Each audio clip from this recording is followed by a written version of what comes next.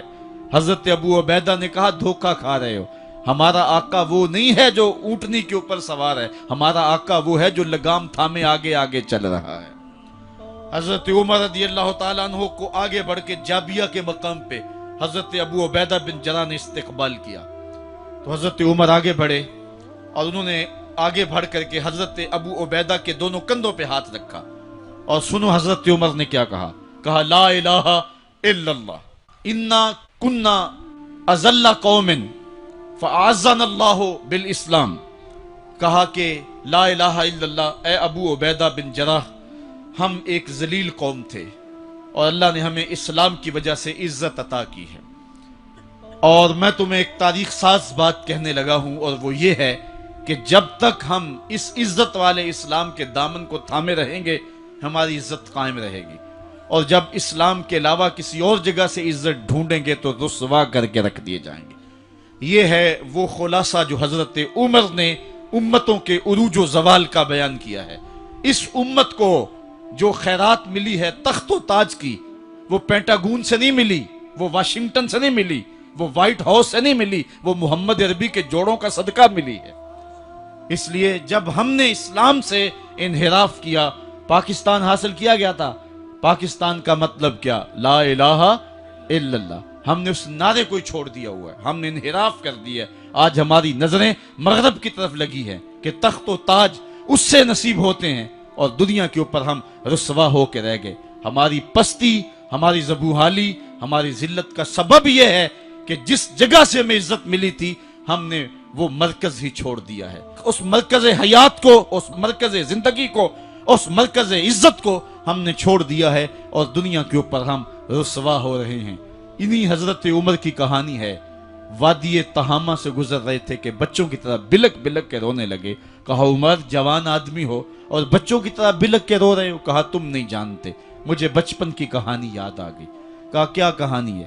کہا یہی عرض تہامہ تھی، میرے باپ خطاب نے مجھے 5 اونٹ دیے تھے، کہا انہیں لائن میں کھڑا کرو سیدھا۔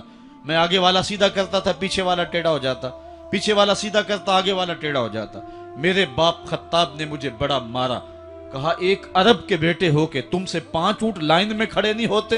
کہا ایک زمانہ عمر پہ وہ تھا کہ اس سے 5 اونٹ لائن میں کھڑے نہیں ہوتے تھے، اور آج شرق سے لے کر غرب تک 23 لاکھ مربع میل کی حکمرانی، اور انسان بھی لائن میں کھڑے ہیں۔ یہ محمد عربی کے جوڑوں کا صدقہ نہیں ہے تو اور کیا ہے؟ عمر سے تو 5 اونٹ لائن میں کھڑے نہیں ہوتے تھے۔